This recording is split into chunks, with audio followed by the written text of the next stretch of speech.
This episode has been brought to you by Manscaped. The new Lawnmower 5.0 Ultra is every man's cheat code to look good, feel good, and turn the page on confidence this year. Go to manscaped.com, use the code GULCH20 for 20% off plus free shipping today. This week on the Heart of the Gulch YouTube show, we sit down with musician/songwriter Lou Ridley. In our Walk the Line episode, Lou gives us a powerful performance of an unreleased song called Calculated. Let's check out the episode.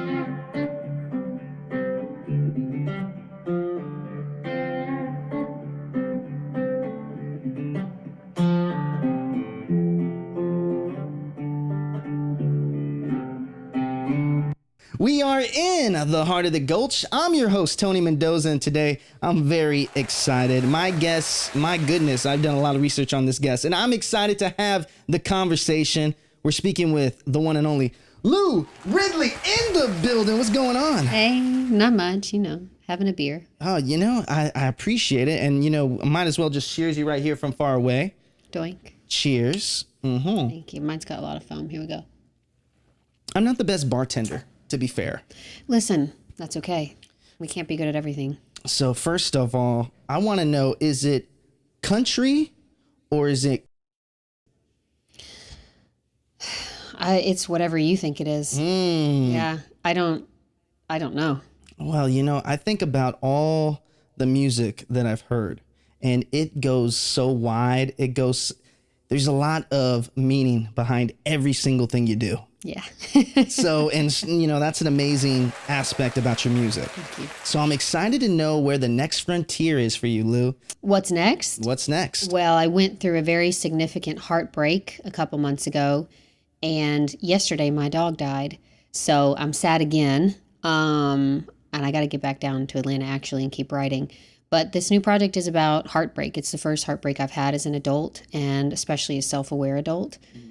So I think that's a level of vulnerability I haven't tapped into. I'm always like fighting against the man, and the man really got me down for a little bit. So I want to write about that. I want to. I already did. I wrote about that. I wrote about all aspects of being in a relationship with someone with narcissism, because I think a lot of us end up in those situations. Yeah, and I was just really, really sad. Well, I think about, first of all, my condolences to your best friend. Thank you. Long live Weathersby. Yeah, shout out to that for sure. We had a toast to him prior to us getting on the show, and it was a he, right? Mm-hmm. So talk to me about how important that relationship was for you.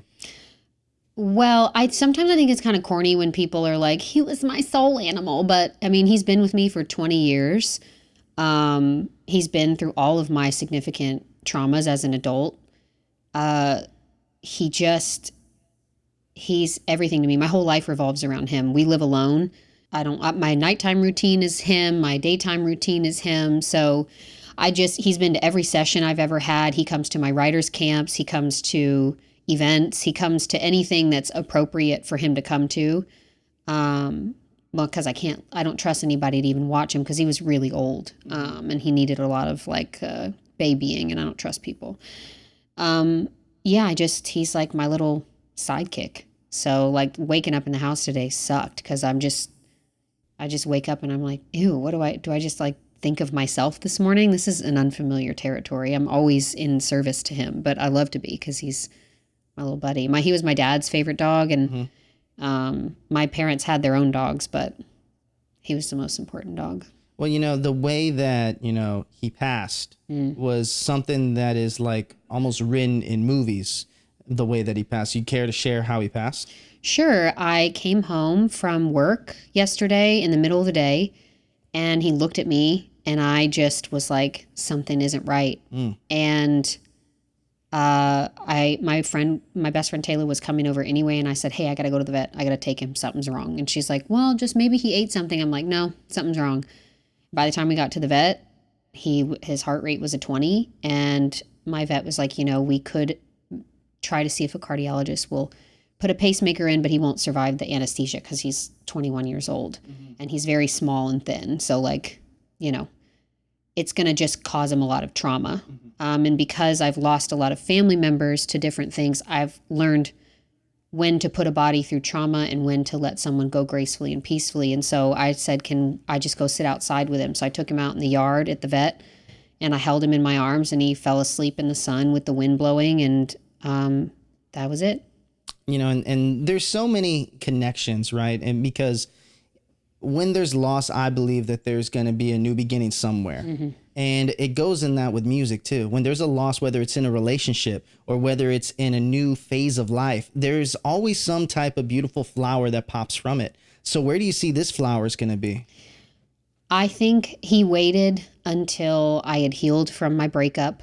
I think he waited. I literally, before I came into the house and saw him looking a little funky, I was crying in my car about how happy I am and how I haven't felt this way in years.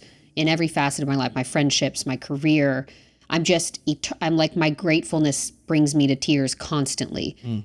And it wasn't like that for years of my life. And so to come in the house, it's almost like he was like, okay, she doesn't need me now. And he waited. And so what I think is going to happen is all the things that were going to happen anyway, but now I have another soul pushing it forward. And for me, I think romantic love has always been a challenge. Mm-hmm. And I think that he is going to send that person my way. He may have already done it, but. Dude, that's awesome. Yeah. And that's the beauty of it, right? Is that new beginning. Mm. And what I love about your music is that you're willing to push the envelope. And I love it because, as I was telling you outside of these cameras here, is that I feel that there's so many musicians that have such beautiful talents, beautiful gifts, but they don't push the barrier where it could go. Right. Some of my favorite musicians growing up were around the 70s. And it's because at that time in history, there was so much going on that they needed someone to sing about it. We have that same talent today, but there's so many people that are afraid to say what's on their mind, a deeper connection to the fans. And that's why you grew a fan in me, because I see what you're trying to do and I hear you loud and clear. And I just hope the rest of the world gets to hear you. When I hear your songwriting, it is definitely hitting a lot of different things. So talk to me about getting in. I'm so curious, Lou, when you get in your zone. Because man, that's a zone that kind of scares me, but also it scares most men. It does. I mean, you go in and you're not afraid to say what you want to say, but right. Where do you go to get in that zone? Well, I think it depends on what I'm trying to tap into, but if I can be completely self-aware and not make it about me and my own brilliance, I feel like all great artists are conduits for something that's far outside of us. So I think what I've sharpened the older I've gotten is my ability to shut the fuck up and allow for whatever needs to come through. It's like Rick Rubin talks about the fact that this is supposed to be an offering to God and to the collective, right? So the more I live, the more I sharpen my ability to just create an offering rather than like pat myself on the back. Of course, I'm intellectual, so I can pull words or whatever together in a way that's great, but real genius is just opening your mind and allowing it to come through, I think. I think you're absolutely right. And also in that same book, because I'm guessing you read the same book as I did. I did. So one thing I love about that book is what he talks about having that spiritual moment where an idea pops in your head. And if you don't use that idea, it's going to pop in someone else's head. Yeah. And that's God's gift to you to say you can either use it or lose it. Either's fine with me. And, it's amazing because the ideas and and also the way that I know that you interview, you're always constantly thinking 2 steps ahead. Am I? I don't even know. Oh, well, I feel the vibe right now that you're even thinking 2 steps ahead. So I'm trying to think 3 steps ahead. Oh, I'm very present right now. Well, good. I think maybe my brain just works like that. I think it's just a trauma response that I'm always like, it's more like, you know what? I would describe it kind of like a cat. A cat is constantly sitting there waiting for that moment to either lash out or sit back. A cat is something that is just like spiritually in tuned, and they're able to just see when's the right time to respond. When I'm talking to you right now, I feel like I'm talking to someone that has like the calmness and steadiness of a cat. Thank you. Thank you for taking that as a compliment, because I love cats. I listen, now that Weathersby has passed on. My best friend's cat she thought it was a boy our entire friendship. Turns out the cat was a girl and she got pregnant. So she just had 2 babies, and I might actually take one of the babies in about a month. Talk to me a little bit about just this new sound and how, you've gone from Bless Your Heart, where it's a very, very upfront music video. First of all, your visuals, dude. Who's doing your visuals? It depends on which one you're talking about, but whoever it is, it's someone who loves me very much and didn't charge me any money. Other than Hoedown, well, no, that's not true. Bless Your Heart, I was signed to a label, so I had label money for that one. Mm-hmm. And did Tanner do that one? Tanner Grandstaff did that one with me. And Bethany Reed, my best friend, I love her so much, would die for her. And we shot that at that lady's house in Belmead. It is so when you create a song, are you thinking visually? I think it all is like one big blob for me. I don't when I'm writing a song, I'm seeing it. I'm not necessarily seeing the music video, but I don't think lyrics are good if they don't bring something to your third eye, because otherwise, what the fuck are you talking about? And you hear those songs where you're like, this is bullshit, even if it goes viral on TikTok. Doesn't mean it's good. I think art. I think when you hear, when you listen, I know he's controversial, but when you listen to Kanye West, you hear something, you see something, you feel something, I know again now, whatever, but you can't tell me that 808s and Heartbreaks isn't like a full 5 senses experience. 100%. My Beautiful Dark Twisted Fantasy is the same. These are just art is an experience. So when I'm writing it, I'm experiencing it with all of my senses, but it's not necessarily in the music video here, I'll do this. It's just music can be looked at in so many ways. You can try to just get views by saying something, outlandish, or you can create music and then spark a feeling or say a message, or even the next level to that Kanye level, like Twisted Dark Fantasy. It's straight up a orchestra in your head, and you're riding through this crazy mind of Kanye West. Mm-hmm. For your project, are we going to go through that same journey? Yes, I hope so. That's my intention. That's the thing that I've sharpened more, is I'm more in my body now. I think there was obviously a time in my life, like there is for all artists, where you're making art with the assumption of the feedback. And then I think you get to a point, if you're lucky enough to do it long enough, to where you're like, I just don't think I give a fuck what a label thinks about it. I don't think I care if XYZ. And that's where I'm coming from now, is I'm fully in my body. I'm fully on mushrooms, and I'm fully this is my experience. And I'm just going to make this one big long story about the most painful thing that's ever happened to me romantically. And you can get on the hay bales and go with me, or if you don't want to, you don't have to. Well, you know what? One thing, we would not have this show if we didn't go with the hay bales with our sponsor of the episode. We'll be right back with Lou right after this. This episode has been brought to you by Manscaped. The new Lawnmower 5.0 Ultra is every man's cheat code to look good, feel good, and turn the page on confidence this year. Go to manscaped.com, use the code GULCH20 for 20% off plus free shipping today. How calculated are you? Depends on the situation. There's a lot of situations that we went through already, but so talk to me about your next single, Calculated. Well, I don't know if it's the next single yet, to be honest, but it is the favorite amongst the people in my life. But it's a sad song, and so I think I'm going to hold off until fall for that one. I think we're going to give them 2 or 3 more ass-shaking songs, and then we'll move to My Vulnerability. Ooh, okay. So then you brought up the assless chaps, so let's talk about it. So Hoedown, obviously making a showdown across all the town. So talk to me about what it was like creating that song, but not only creating that song, the visuals were like, hey, I'm here now. Yeah. And I'm excited for that because, as we said before, you have music that is intentional, has a meaning behind it. This one does too, but it's a lot more fun around it. Well, I figured out the hard way that I lose a lot of people when I am too pointed in how I articulate myself. So Hoedown is intentionally an anthem for everyone except men, no offense, straight men, to enjoy themselves, because all of country is created for men. Even most of the female country music is about the male gaze or about a man doing something. It's male centric in country music, and that's okay. I mean, half of my project is about my broken heart, so there's no shame in that.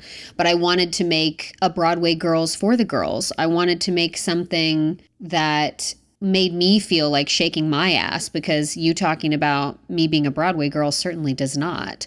So Taylor and I came up with the concept when I like late one night with Link and Tommy, and then Taylor got in on it, and she is also like a badass woman, and she was like, this is perfect. So Hoedown might just have my ass out for a reason, and it's because I've worn those chaps in other videos. I've had strippers in other videos, and I continually am told what a bad idea it is. So for my ex or any other man who has an issue with women and the gays enjoying themselves, sorry for you.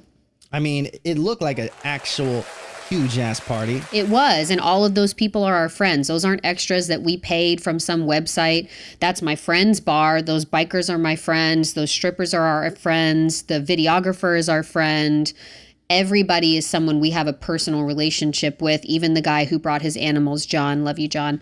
These are our friends. This is our real life. This isn't like a stupid, corny thing we're doing to get people to believe it. This is real.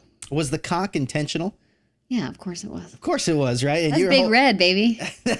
And then, there was so many things in that music video, so I want to walk through it a little bit. Sure. So first of all, you talking into the mirror. Mm-hmm. What did that represent? Well, that was Slater's idea, our videographer. I'm not really sure what his idea was, but I looked really hot. See, I thought so this is how I took it. Apply meaning to it, please, because it was one of the only shallow parts of the whole thing. See, no, I didn't see it that way. I thought from all your other music, it was like you looking at yourself saying that, it's time that I'm just going to go have some fun. It's bad bitch weather. And I made that up that night. You did. Bad bitch weather's nowhere on the internet except me and Taylor. Well, because that's what time it is. It's in the country, in Nashville. The temperature outside, it's bad bitch. And you don't have to be a woman to be a bad bitch, but you can't be a woman hater and be a bad bitch. I'll tell you that. Well, that's another reason why I started the episode saying, is it country or? I do feel like certain artists have hijacked the country with no O and kind of made it cheesy. So I don't even identify with that anymore. But am I? Sometimes. Now, okay, so going back to the music video, and then there's the scene, obviously, you holding Big Red. Yeah. Was that intentional? Yes. What was that representing? I think that men are best when they're being controlled by us. I think, you know what? Let's take it, not controlled, guided. Guided by you. Let's say guided. Let's soften it up. Guided. I think men are incredibly valuable and we need them in society, and you are all very important and necessary. But I think that I don't think you're leaders. I don't think that you are by yourself leaders. I think you need us. So 100%. Yeah, but a lot of men don't think that. They just have sword wars in the Oval Office. Well, there's definitely people out there that cannot take the true, honest facts that we need each other. That is, when you even take politics involved, you can never get something done if you don't have each other to get it done. Precisely. So there should be a balance. And that's what I mean. So going back to the music video and just, what was it like that day? Walk me through the day of you creating that music video, that visual. And first of all, did you feel hot? Did you feel like you were going to take over the world? Yeah, I mean, so Taylor is a big part of why the video was able to happen the way that it did. She really pulled all of her resources to make it happen, and I'm so grateful for her. Would literally also die for her. And she had her incredible stylist, who's now my stylist, come in from LA, Allie, and she had this amazing makeup artist, and it was so professional. And, I felt peak me. I was like, oh, this is me when I'm not going to Goodwill the day before a video shoot. Like, this is a vibe. I'm into this. There was no drama. There were no issues. Everything was peaceful. Weathersby was there. Different different bikers were holding him all day. It was actually very cute. And it was like 1 or 2 takes of each scene, and that was it. It was so flowing and peaceful. But to be honest with you, that's how everything is for me now. I never, everything is just water. Which is your favorite look out of the 4? Probably the one with the cock in my hands. Oh, so when you're on the pool table.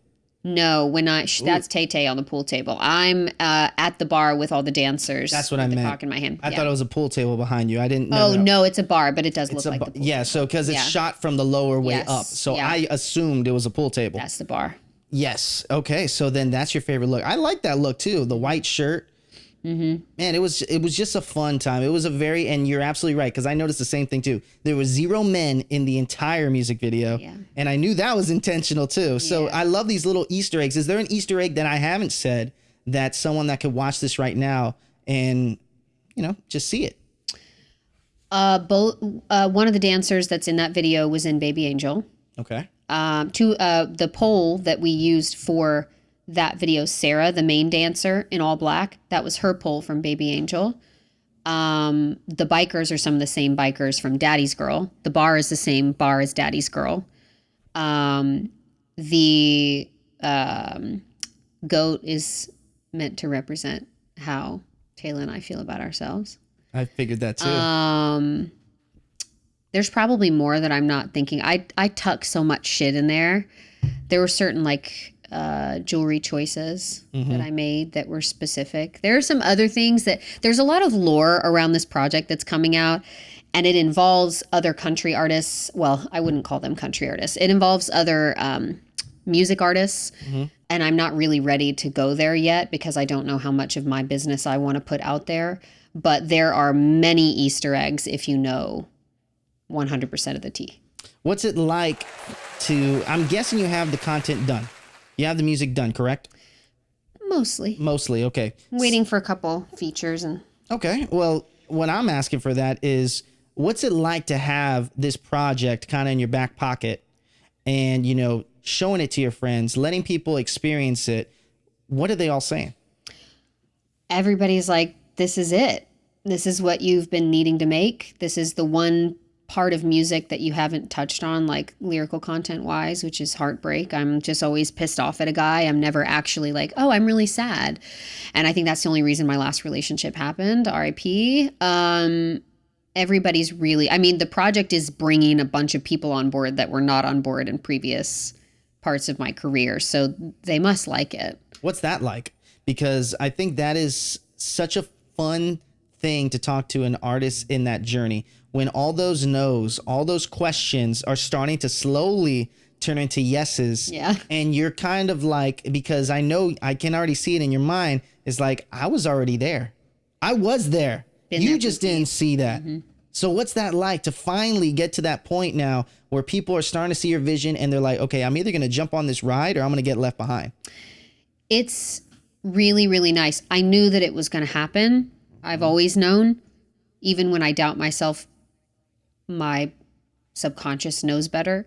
So I think the most important goal for me now is to make sure that I remember everybody that was there when it started, because there are a lot of people that are coming about that are wonderful. Mm-hmm. But for me, loyalty is like one of my biggest. I'm never, ever, ever going to fuck over a good person or forget the fan who listened to me when I had 500 monthly listeners. I don't want to forget that fan because there's more of them and stuff like that. So it's great. But to be honest with you, I'm grateful for everybody to be a part of it now. But I think it puts into more perspective how important it is that I honor, respect, and take care of the people that were already there. Okay, now I want you to directly talk to the person that's watching this right now who may be an artist, who may be something in business. What piece of advice, besides you telling me one foot in front of the other, keep going for it, that is getting rejected today in their profession, what is a piece of advice that you could give them? Everything that you want to happen is already laid out for you. You just need to sit with yourself long enough to listen to it. You've got it already. All the talent you need, all the connections you need, all the money you need, everything that you need is already there and it's ready for you to have it. But you got to get in your body and you got to figure out what you're actually created to do. And then you got to go when everybody who's doing something that they're not aligned with is like, well, what about you have to ignore, unless a person is living your dream life, don't take advice from them. I'm sorry, but I'm not going to take dating advice from my perpetually single friends. Love you so much. Like, if you don't have the life I want, I don't need to listen to your influence. Don't read comments.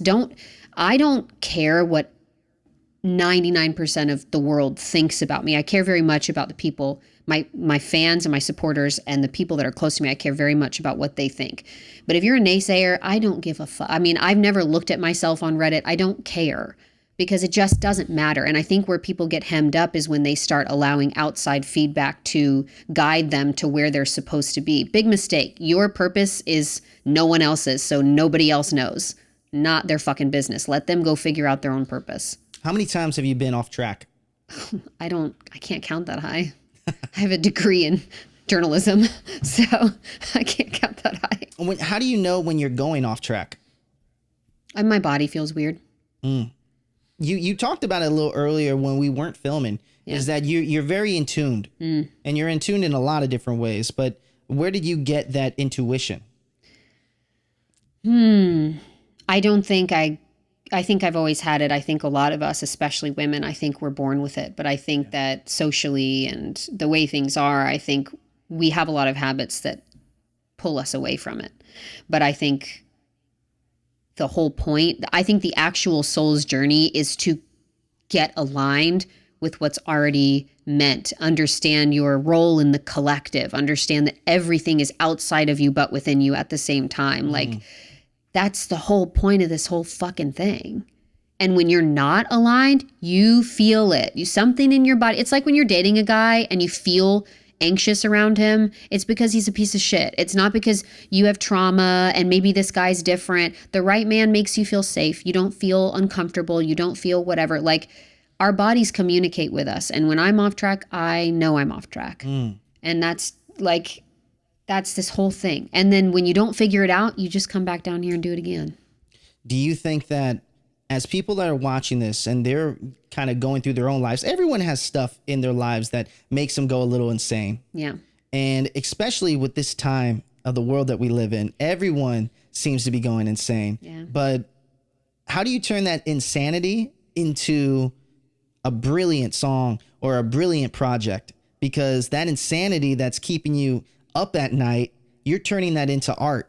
That's not easy. Yeah. And people don't know how to tap into that. Right. So when you are kind of turning that insanity into art, where are you? What are you doing? Walk me through a day when you get inspired. Like, where are you going? You going to the lake? You going to the river? You going outside? You sitting on the ground, grounding yourself? Tell me.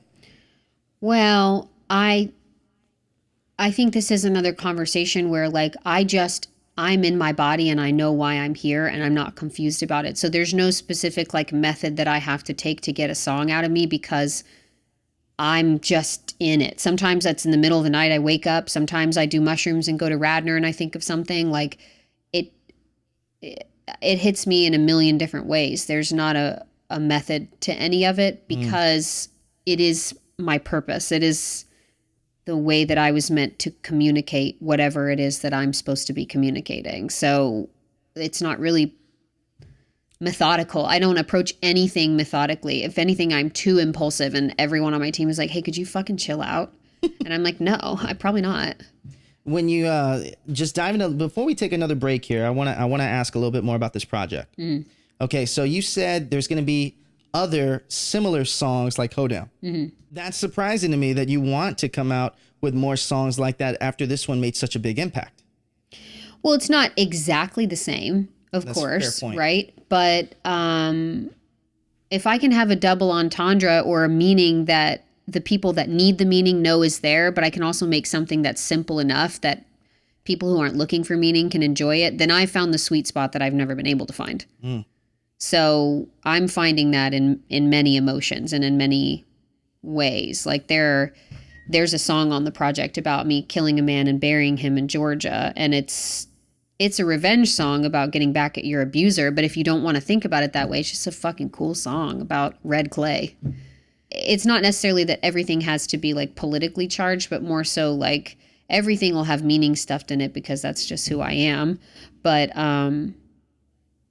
it'll be different enough that people won't feel like they're hearing the same song 12 times. Because a lot of artists, when they have a successful song, they're like, they sign a deal and the label's like, what if we just repeated this again? And people are smart. They see through it. And I think intuitively in our bodies, once we've felt that emotion, we don't really want to revisit it with the same artist, with the same tempo, with the same thing all over, because then it just feels cheesy. Mm-hmm. So it's not Hoedown again, but it's upbeat and it's not necessarily complex unless you're looking for the complexity and you know the lore. And that, again, is a thing. I have over-intellectualized my emotions to a fault my entire life. And it comes through in my music. And I do feel like I finally found that marriage of like letting everybody experience it however they want to experience it. You know, talking about the project, it's got me thinking of a director. Okay, because I'm a very visual person. I love movies. Now, I'm not sure if you're the same fan of horror movies as I am. Yes. Okay, all right, cool. We got that. Yes. Key from Key and Peele. Yes. Oh my God, that.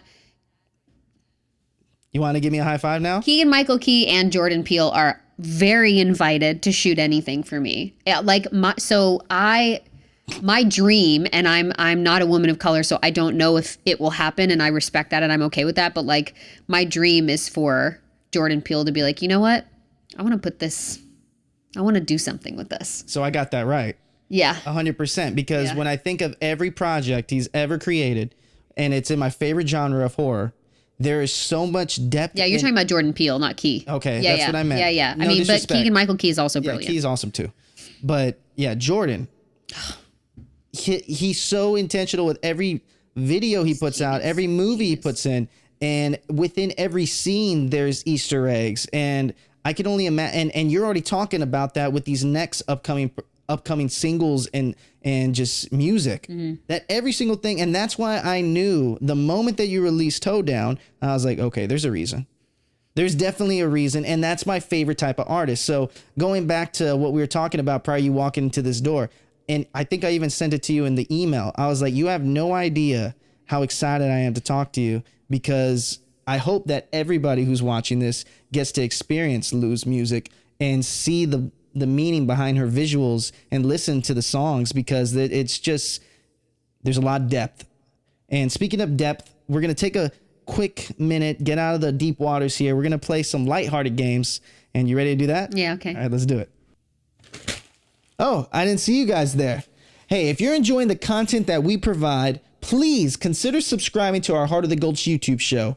Hit the subscribe button that's right in front of you, or hit the Heart of the Gulch logo over here in the corner.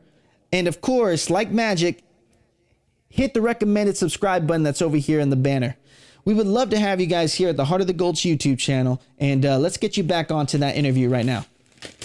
I want you to spin the wheel. Whatever questions pop up, that's just what it was supposed to be. Answer it to your best ability, and I'm excited to see where this goes, okay? Okay. Go ahead. Here we go.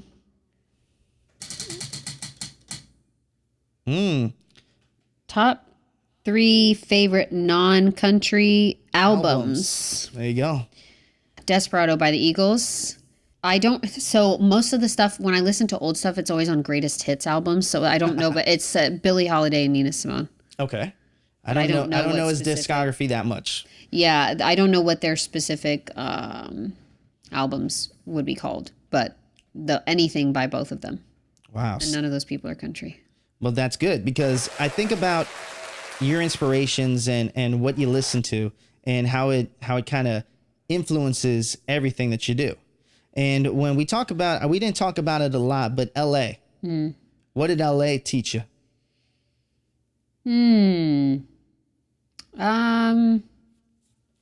Taught me how to read people really well. It taught me how little music has to do with the music industry. You can get in a bubble and you forget, like when I lived in LA, I moved here right before the abortion ban started happening. And everyone in LA was like, no, that's a joke. That's not happening. Like everybody was like, there's no way that's real. This isn't Gilead. That's not happening. And then I moved here and I realized how real it was. And I was like, oh, and I think in LA and maybe New York as well, I'm not sure. But especially in LA, I think people kind of just live like you're surrounded by people who think like you. So you forget that like this isn't how the rest of the country is operating. Yeah, I think that's the one thing I've learned about traveling to LA is that LA is its own place, just like Austin's its own place, Nashville's its own place. But the thing about LA is what I've noticed is that everyone's a creative. Yeah. And sometimes you have too many creative people in one city, there becomes vultures on creatives. Mm-hmm. Now, I'm not saying that Nashville, there isn't the same thing here in a different way, in a more of like, bless your heart way. Yeah. But over there, it's a lot more apparent. They're making money off people that are creating amazing stuff. And sometimes they don't allow the people that are making the best stuff pop up because it won't make them more money. Yeah. So that's at least what and I'm just wondering from an outsider's perspective who's never lived in LA, am I spot on that? I don't think you're far off, but I honestly, after being here for 4 years, think that exists everywhere. I call them fringe people. It's like people that may have had a moment in the music industry years ago, or maybe they've never had a real significant win, but they spend their life trying to take advantage of like 16-year-olds who don't know what they're getting into. And so they tell the parents, oh, for $10,000, I'll introduce your kid to 3 publishers and blah, blah, blah. Like they do it here too. Mm-hmm. It's just, it's fringe people. It's like people that are taking up space they haven't worked to take up. What is something that you miss from living in that side of the United States? I definitely think it's a little bit easier to be a woman there. I am grateful to be here because I can create change here. But I still have my California ID and California plates. I know, I saw when you drove up. I loved it. I'm borrowing my friend's car today, but my car also has California plates. Because if anything were to happen and I'm not ready for that to happen, I can't do anything living here. And now they're working on laws where if you have a Tennessee ID, you can't go out of state and get health care. So it's wild how just the system works. Mm-hmm. But, one thing that we're never going to do is leave it up to chance. Let's do 2 more of those and see what the chances are here. Okay, here we go. Mm-hmm. Watch it do the same question again. It might be. What's in your tour bag? Oh, mushrooms, green juice, a journal, Lush. Please sponsor me. I love you so much. A coupon to a local massage place that's a little sketchy.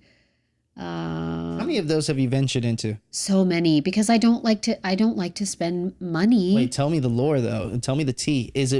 First of all, is it what they say it is? I follow an account that goes in these places and judges them. Well, there was one time I went to a place in LA and she flipped me over and she started doing things and I was like, so I just wanted a massage, but it's only happened once. But they do a great job. And I just, sometimes when I go to the expensive spas, I'm like, are you even touching me? What's happening back there? It's like, but then they're like, but aromatherapy. And I'm like, no, I want you to beat me up. And so I just like to go to the other places. Well, last one, and then I'll leave you with my last 2 questions. Okay, here we go. Ooh. Wildest fan experience. I like this one. I had someone offer me money for my underwear. That was something. I have had people follow me to places when they shouldn't.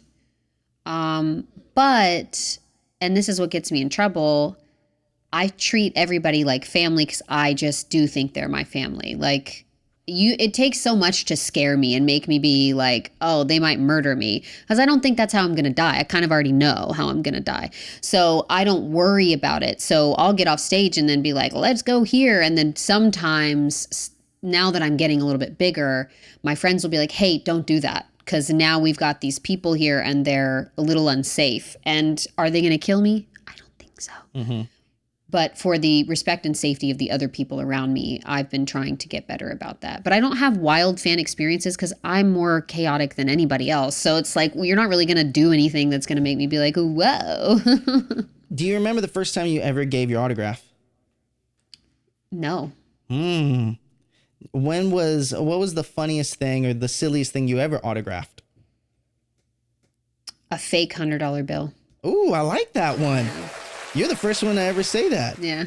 So what did they do? They just pay him. I was like, hey, I don't have $100, but here's this fake $100. Or Well, we were filming for Hoedown, and we were throwing fake hundreds because I don't have money like that yet. And one of the people was like, "We signed this for my daughter." And then I said, "The fake $100 bill," and she was like, "Yeah." And I said, "Yeah, I will." It's kind of iconic, actually, if you think about it. It's cool. It's cool. I signed a $2 bill at Ernie's the other week. Is it been the ride is just going to get even fun, more fun. And it's cool to see those no's turn to yeses and your journey going from, a whole different type of music to now a different lane of music. And the storytelling's still there. The personality, the drive is more hungry than ever. I can feel it from across from right here. Now, that leads to my second to last question. Okay. And that has to do with imposter syndrome. There's so many people out here that are scared to take that extra step because they have that little voice in the back of their head telling them not to do it. What are tricks that you're doing to not let that little person in the back of your head tell you what not to do? And how can you help the person that's watching this that is scared to take, the first step into doing something creative or something out of the box? Well, I have a deep understanding of my mortality, and I know that I don't have forever. So I think most of the reason that I seem not careless, but not worried is because I just like, well, you only get so long anyway, so who fucking cares? And I think advice-wise, I wish I could just imbue that into everyone. Like we're not going to live to 100 probably. Even if we live past 75, our bones are going to hurt. So like we're already a quarter or a half or whatever the way through. We spent the first half listening to adults tell us what to do. Are we going to spend the last half listening to other adults tell us what to do? That voice is not you. That's somebody else that you need to ignore because you choose what thoughts take up space in your brain. And I have those thoughts just like every other person, but then I go, that's not me. That's something that wants to creep in there. And at the end of the day, when I die, I know what I want to have left behind, and I don't let anything get in the way of that. So I have those thoughts all day long, and then I go, okay, girl, bye. See you around. Love that answer. I asked that question to so many people, and that was such a cool way to say it. Thanks. That is sick. Now, my last question. It's 2025. We're filming this in almost the middle of 2025. Hopefully this is out sooner than later. Now, I got a question for you. What are you looking forward to, Lou, the rest of 2025 and the top of 2026? Putting out this project, falling in love, changing as many lives as I can in the most positive way I possibly can. I love it. Hey, short and precise, just like our interview's been. I love it. Well, I like sit there and write my manifestations. So a lot of these questions, I'm just going back to my own notebook to answer. Well, at least, the fact that you do that shows a lot about your intentions, your goals, your drivenness, because that is one thing I knew from the moment you walked in this door, that how driven you are. Now, the way we tee off this section called Walk the Line, where I saw that there was a guitar back there. So I'm excited to see what you're going to perform here. But the way we're going to tee it off, you look straight into that camera right there. You say your name and you say, this is how I walk the line. And we're going to transition that into the song. You ready to go? Yeah. All right. After the applause here, in 3. I'm Lou Ridley, and this is how I walk the line. Now it's 6 in the morning, our 5 fingers wrapped, but it doesn't feel like before. We're 3 broken hearts and 2 dead dads, but only 1 liar to even the score. Only 1 liar.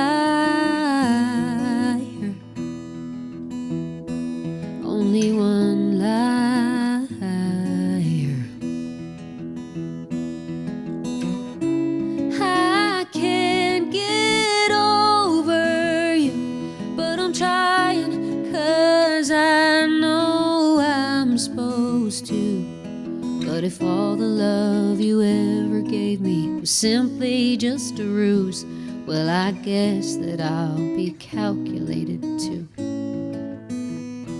Took you 24 hours to do what you did, so now I'm slamming the door.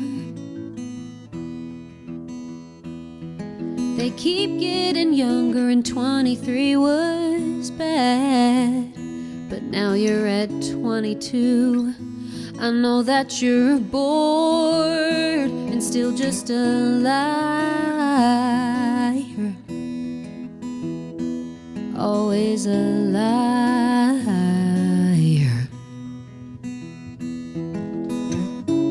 I can't get over you, but I'm trying, 'cause I know I'm supposed to. But if all the love you ever gave me was simply just a ruse, well, I guess that I'll be calculated too. You chose a sinking ship, well, go drown in your regret. One day you'll finally get the joke was always you. I'm getting over you, 'cause you make it easy when you act like you do. So if all the love you ever gave me was simply just a ruse, well, I guess that I'll be calculated too.